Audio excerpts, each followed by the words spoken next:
Good morning friends, నేను మీ సాయి మల్లేష్ని మాట్లాడుతున్నాను. ముందుగా మా ఛానల్ సబ్స్క్రైబ్ చేసి లైక్ చేసి షేర్ చేయండి. అదేవిధంగా ఈరోజు వార్తల్లోని ముఖ్యాంశాలు తెలుసుకుందాం. ఆంధ్రజ్యోతి దినపత్రిక దుస్తులు మస్తు పిరం 1,700 రూపాయలు దాటితే 18% జీఎస్టీ, 10,000 మించితే 28%, అనారోగ్య కారణాలపై 35%, జీఎస్టీలో కొత్తగా 5వ స్లాట్, కూల్ డ్రింక్లు సిగరెట్లు బగ్గు, మంత్రుల బృందం ప్రతిపాదనలు. ఈ నెల 21న జీఎస్టీ మండలి సమావేశంలో తుది నిర్ణయం. విధంగా దుస్తులు పస్తుపిరం ఇక్కడ వస్తువులు ఇక్కడ ధరించే మనము బట్టల పైన ఈ విధంగా జీఎస్టీ 18%, 10,000 మించితే 25%, 1,500 దాటితే 18% ఈ విధంగా ట్యాక్స్ విధిస్తున్నట్టుగా చూసుకోవచ్చు. ఇక్కడ నుంచి మనం కొనే వస్త్రాల ధరలు పెరుగుతున్నట్టుగా చూసుకోవచ్చు. ధరించే దుస్తుల మీద ట్యాక్స్ విధిస్తున్నట్టుగా ఇక్కడ మంత్రివర్గ ఉపసంఘం తుది నిర్ణయం తీసుకున్నట్టుగా చూసుకోవచ్చు. అనారోగ్య కారణాలపై 35% జీఎస్టీలో కొత్తగా 5వ స్లాటు, కూల్ డ్రింక్లు సిగరెట్లు వాటి రేట్లు కూడా పెరుగుతున్నట్టుగా ఇక్కడ మంత్రుల బృందం ప్రతిపాదనలు. ఈ నెల 21న జీఎస్టీ మండలి సమావేశంలో తుది నిర్ణయం తీసుకోబోతున్నట్టుగా చూడొచ్చు. ఖాతాకు 4 నామినీలు, వినియోగదారుల సౌలభ్యానికే సహకార బ్యాంకుల డైరెక్టర్ల పదవీకాలం 10 ఏళ్లకు పెంపు, క్లెయిమ్ చేసుకొని డివిడెండ్లు షేర్లు ఐఈపీఎఫ్లోకి బదిలీ. లోక్సభలో బ్యాంకింగ్ చట్టాల సవరణ బిల్లు పెట్టిన నిర్మల. విధంగా లోక్సభలో బ్యాంకింగ్ చట్టాల సవరణ బిల్లు పెట్టిన నిర్మలా సీతారామన్, ఆర్థిక మంత్రి నిర్మలా సీతారామన్ బ్యాంకులకు సంబంధించి సవరణలకు చేసి విధంగా లోక్సభలో బ్యాంకింగ్ చట్టాల సవరణ బిల్లు ప్రవేశపెట్టినట్టుగా చూడొచ్చు.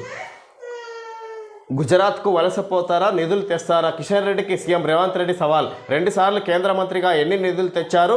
6 నెలల్లో అభివృద్ధి పనులు ఆపుతాం, నిధులు తెస్తారా? కేంద్రం నుంచి 1,50,000 కోట్లు తెస్తే సన్మానం చేస్తాం, ఆ నిధులన్నీ హైదరాబాద్ అభివృద్ధికి ఖర్చు చేస్తాం, నగర ప్రగతికి మంత్రివర్గ ఉపసంఘం ఏర్పాటు చేస్తాం.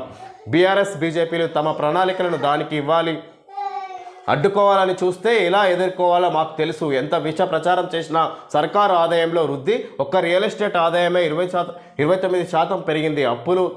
తప్పులు తప్ప బీఆర్ఎస్ చేసింది ఏమీ లేదు. న్యూయార్క్ టోక్యో స్థాయిలో ఫ్యూచర్ సిటీ రేవంత్ రెడ్డి. హైదరాబాద్లో 7,000 కోట్లతో పన్నులకు శ్రీకారం. ఈ విధంగా బీజేపీని ఉద్దేశించి ముఖ్యంగా కిషన్ రెడ్డికి సవాలు ఇచ్చినట్టుగా చూసుకోవచ్చు. ఈ విధంగా అభివృద్ధి నిధులు తెస్తారా, గుజరాత్కు వలసపోతారా అన్నట్టుగా బీజేపీ నేతలను ఉద్దేశించి మాట్లాడగా చూసుకోవచ్చు సీఎం రేవంత్ రెడ్డి.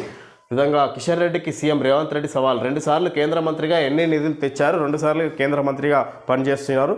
ఈ విధంగా ప్రస్తుతం కేంద్ర మంత్రిగా వ్యవహరిస్తున్నారు. ఎన్ని నిధులు తీసుకొచ్చి రాష్ట్రానికి అని ప్రశ్నిస్తున్నట్టుగా చూసుకోవచ్చు.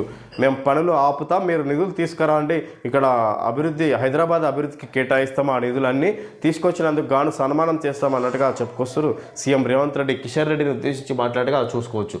కేంద్రం నుంచి 1,50,000 కోట్లు తెస్తే సన్మానం చేస్తాం, ఆ నిధులన్నీ హైదరాబాద్ అభివృద్ధికే ఖర్చు చేస్తాం, 6 నెలల అభివృద్ధి పనులు ఆపుతాం, నిధులు తెస్తారా అన్నట్టుగా ఇక్కడ కిషన్ రెడ్డిని ప్రశ్నిస్తున్నట్టుగా సీఎం రేవంత్ రెడ్డి మాట్లాడుతున్నట్టు చూసుకోవచ్చు.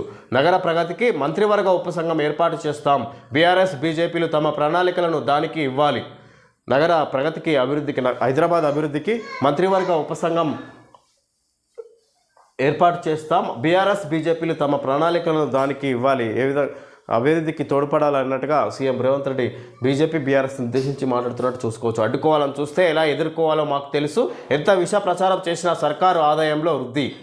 విధంగా ఒక రియల్ ఎస్టేటు ఆదాయమే 29% పెరిగింది. ఈ విధంగా ఎన్ని అడ్డంకులు మీరు అడ్డుకునే ప్రయత్నాలు చేసినా అభివృద్ధి పెరిగింది అన్నట్టుగా చెప్పుకొచ్చారు. ఎంత విష ప్రసారం చేసినా సర్కారు ఆదాయంలో వృద్ధి పెరుగుతుంది అన్నట్టుగా ఆయన చెప్పుకొచ్చారు. తప్పులు తప్ప బీఆర్ఎస్ చేసింది ఏమీ లేదు. న్యూయార్క్ టోక్యో ఫ్యూచర్ సిటీని అభివృద్ధి చేసి తీరుతామన్నట్టుగా సీఎం రేవంత్ రెడ్డి మాట్లాడుతున్నారు. హైదరాబాద్లో 7,000 కోట్ల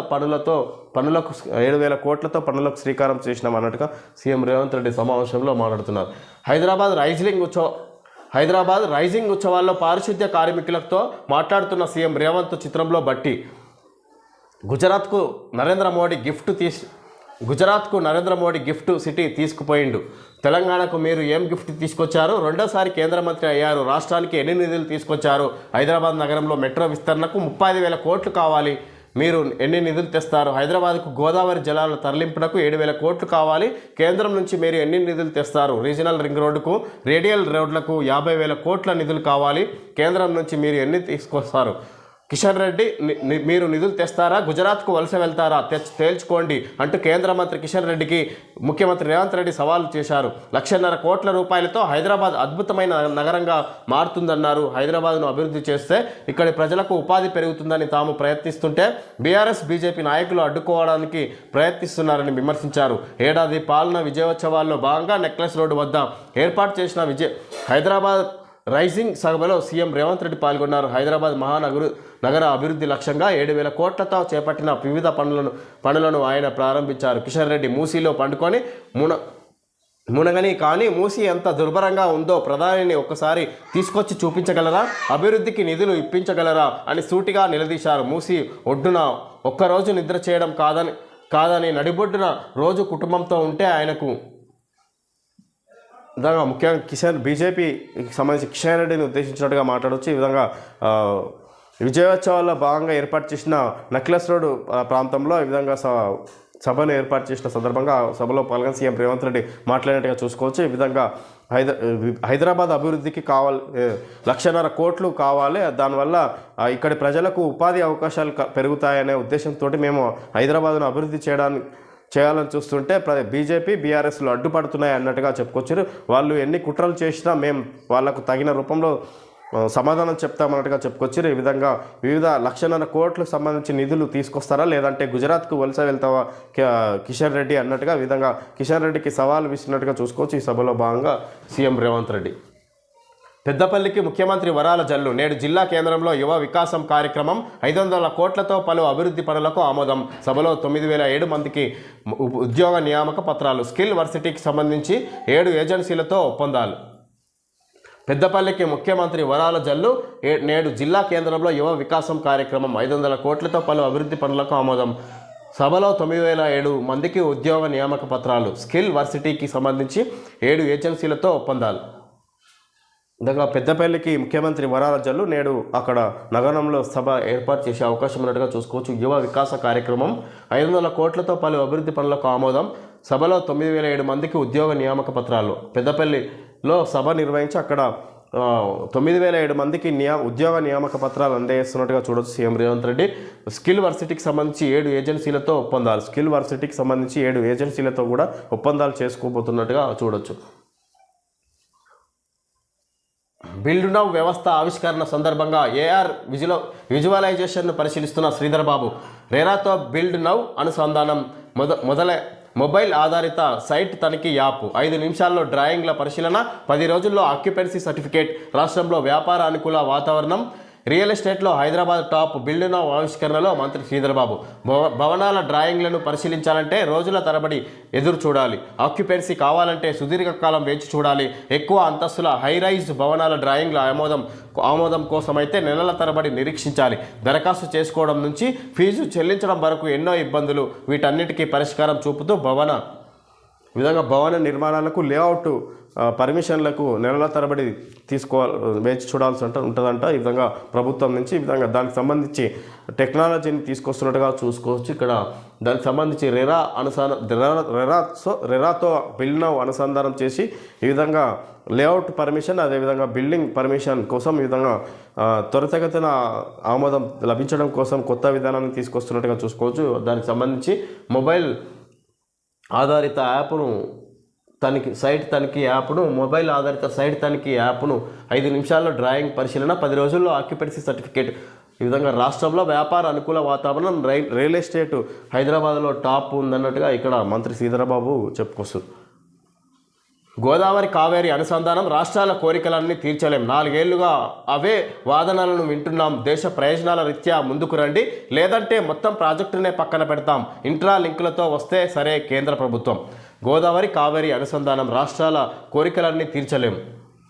విధంగా కేంద్ర ప్రభుత్వం తెలంగాణ ఆంధ్రప్రదేశ్ మధ్య నడుస్తున్న గోదావరి కావేరి నదుల అనుసంధానం గురించి ఈ విధంగా మేము అన్ని కోరికలు తీర్చలేమన్నట్టుగా రాష్ట్రాల అన్ని కోరికలు తీర్చలేమని కేంద్ర ప్రభుత్వం తెలియజేస్తున్నట్టుగా చూసుకోవచ్చు. 4 ఏళ్లుగా అవే వాదనలు వింటున్నాం. దేశ ప్రయోజనాల రీత్యా ముందుకు రండి, లేదంటే మొత్తం ప్రాజెక్టునే పక్కన పెడతాం. ఇంట్రా లింకులతో వస్తే సరే కేంద్ర ప్రభుత్వం. ఈ విధంగా 4 ఏళ్లుగా అవే వాదనలు వింటున్నాం. దేశ ప్రయోజనాల కోసం ముందుకు రండి, అవే మీరు పట్టుకొని కూర్చుంటే కాదన్నట్టుగా, లేదంటే మొత్తం ప్రాజెక్టునే పక్కన పెడతామని కేంద్ర ప్రభుత్వం రాష్ట్ర ప్రభుత్వాలకు తెలియజేసినట్టుగా చూసుకోవచ్చు. ఇంట్రా లింకులతో వస్తే సరే కేంద్రం తెలియజేస్తుంది. మద్యం ధరలు పెంచేది లేదు స్పష్టం చేసిన రాష్ట్ర ప్రభుత్వం. బీఆర్ఎస్ హయాంలో ఏటా పెంపు, ఇప్పుడు ఆ విధానాన్ని అనుసరించాలంటూ ఉత్పత్తిదారుల ఒత్తిడి. త్రిసభ్య కమిటీ సిఫారసు చేసినా అంగీకరించని సర్కారు. ఈ విధంగా మద్యం ధరలు పెంచేది లేదన్నట్టుగా రాష్ట్ర ప్రభుత్వం తెలియజేస్తుంది. ఈ విధంగా దానికి సంబంధించిన ఉత్పత్తి కంపెనీలు ప్రభుత్వంపై ఒత్తిడి తీసుకొస్తున్నాయి ధరలు పెంచాలని, కానీ పెంచేది లేదని తిరస్కరించినట్టుగా చూడొచ్చు. ఇక్కడ సిఫారసు చేసిన త్రిసభ్య కమిటీ సిఫారసు చేసిన అంగీకరించని ప్రభుత్వం. ఈ విధంగా మద్యం ధరలకు పెంపుకు సంబంధించి ప్రభుత్వం నిరాకరించినట్టుగా చూడొచ్చు. బంధాలను బలి చేస్తూ కత్తులతో చేవరాలు, రక్త సంబంధాన్ని మరిచి కులోన్మాదంతో రగిలిపోతున్న కుటుంబ సభ్యులు, కన్న బిడ్డలనే చంపుకునేంత క్రౌర్యం ఆందోళన కలిగిస్తున్న వరుస ఉదంతాలు. కులోన్మాద హత్యల్లో దోషులకు ఉరేసరి అని గతంలోనే స్పష్టం చేసిన సుప్రీంకోర్టు సహకరించిన వాళ్లకు కఠిన శిక్షలు. నేరగాళ్ల కన్నా పరువు హత్యలపై ఆలోచించే వారే ప్రమాదకరం. వైద్యులు తమ అమ్మాయిలకు వేసుకునే దుస్తుల నుంచి ఎంచుకునే కెరీర్ దాకా అడుగడుగునా అన్ని రకాలుగా సహకరించే తల్లిదండ్రులు సోదరులే. తీరా ఆమె తాను నచ్చిన వాడిని మనువాడుతానని చెప్పగానే కుదరదు అని తేల్చి చెబుతున్నారు. అది వేరే కులం వ్యక్తిని పెళ్లి చేసుకుంటే అసలు జీర్ణించుకోలేకపోతున్నారు. బిడ్డ చేష్టకు సమాజంలో ఈ విధంగా పరువు హత్యలు ఎక్కువ జరుగుతాయి అన్నట్టుగా ఇక్కడ తెలియజేసింది. ఈ విధంగా హత్యలకు గాను ఈ విధంగా ఉరే సరే అన్నట్టుగా సుప్రీంకోర్టు గతంలోనే స్పష్టం చేసిందంట. ఈ విధంగా మరోసారి ఈ విధంగా దీనిపై ఇక్కడ ఇవ్వడం జరిగింది. బంధాలను బలి చేస్తున్న కత్తులతో చేవరాలు, ఈ విధంగా కన్న బిడ్డలనే చంపుకుంటున్నారు. ఈ విధంగా కులోన్మాద హత్యల్లో దోషులకు ఊరేసారు. ఈ విధంగా కులోన్మాద హత్యలకు పాల్పడుతున్నారు అన్నట్టుగా చెప్పుకొస్తారు. ఈ విధంగా అమ్మాయిలు ఇతర కులం వాళ్ళని పెళ్లి చేసుకుంటే ఇంకా ఇక్కడ జీర్ణించుకోలేకపోతున్నారు కుటుంబ సభ్యులు అన్నట్టుగా, ఇక్కడ రక్త సంబంధాలనే ఇక్కడ వాళ్ళు చంపేస్తున్నారు దగ్గర అన్నట్టుగా, కన్న బిడ్డలను చంపుకుంటున్నారు అన్నట్టుగా ఇక్కడ మనం మొత్తం వార్త ఇవ్వడం జరిగింది. వలకు వాజేడు ఎస్ఐ బలి, ప్రేమ పేరుతో దగ్గరై పెళ్లికి యువతి ఒత్తిడి. గతంలో ముగ్గురికి ఇదే తీరున బెదిరింపులు. యువతిది సూర్యాపేట జిల్లా, అక్కడ కేసు. ఈ విధంగా వాజేడు ఎస్ఐ ఆత్మహత్య చేసుకున్న సందర్భంగా ఇక్కడ యువతి కారణంగా మనం చూడొచ్చు. ఈ విధంగా అతడు రిసార్ట్లో ఉన్న సందర్భంగా యువతి ఆయనతోటే ఉన్నట్టుగా చూడొచ్చు. ఈ విధంగా వీళ్ళిద్దరి మధ్య ప్రేమ వ్యవహారం నడుస్తుంది. యువతి ఈమెకు ఇప్పటికే ముగ్గురిని ప్రేమ పేరుతో ఇదే తీరున బెదిరింపులు చేసింది. ఆ ఎస్ఐని కూడా బెదిరిస్తే ఆయన ఆత్మహత్య చేసుకున్నట్టుగా చూసుకోవచ్చు. ఈ యువతి కారణంగా ఇక్కడ వార్త చూడొచ్చు మనం. యువతి సూర్యాపేట జిల్లా, అక్కడ కేసు నమోదైనట్టుగా చూడొచ్చు. ఆర్బీఐ ద్వారా నియంత్రించబడే సంస్థలపై ఆర్ఈ ఫిర్యాదుల పరిష్కరణల కోసం ఈ చర్యలు తీసుకోండి. అన్నిటికంటే ముందు ఆర్ఈలో మీ ఫిర్యాదుని నమోదు చేయించండి. రసీదు రిఫరెన్స్ నంబర్ తీసుకోండి. 30 రోజులలోగా ఫిర్యాదుల పరిష్కరణ జరగకపోయినా, అది మీకు సంతృప్తికరంగా లేకపోయినా మీరు ఆర్బీఐ వారి సిఎంఎస్ పోర్టల్ cms.rbi.org.in పై ఆర్బీఐ అంబడ్స్మ్యాన్కి లేదా సిఆర్పిసికి తపాలా ద్వారా ఫిర్యాదు చేయవచ్చు. ఆర్బీఐ అంటుంది, విషయాలు తెలుసుకోండి, జాగరూకంగా ఉండండి. ఫిర్యాదులను నేరుగా ఆర్బీఐ అంబడ్స్మ్యాన్ వద్ద దాఖలు చేసిన పక్షంలో అవి తిరస్కరించబడవు. జనహితానికై జారీ చేయనున్నది భారతీయ రిజర్వ్ బ్యాంక్. www.rbi.org.in. మరిన్ని వివరాల కోసం ఆర్బీఐ khetahi.rbi.org.in సందర్శించండి. మీ అభిప్రాయం తెలుపుట కొరకు RBI khetahi@rbi.org.in రాయండి. బ్యాంకులు, నాన్ బ్యాంకింగ్ ఫైనాన్స్ కంపెనీలు, payment system participants, prepaid instruments, credit information కంపెనీలు, CRPC, Reserve Bank of India, sector 17 Chandigarh 160016. ఇది ఆర్బీఐకి సంబంధించి ఆర్బీఐ ద్వారా నియంత్రించబడే సంస్థలపై ఆర్ఈ ఫిర్యాదుల పరిష్కరణల కోసం ఈ చర్యలు తీసుకోండి అని ఇది యాడ్ ఇవ్వడం జరిగింది. భారతీయ రిజర్వ్ బ్యాంకు జనహితానికై జారీ చేయనది ఆర్బీఐ తరపున యాడ్ ఇది. ఓకే ఫ్రెండ్స్, ఈరోజు వార్తల్లోని ముఖ్యాంశాలు తెలియజేయడం జరిగింది. Thank you friends.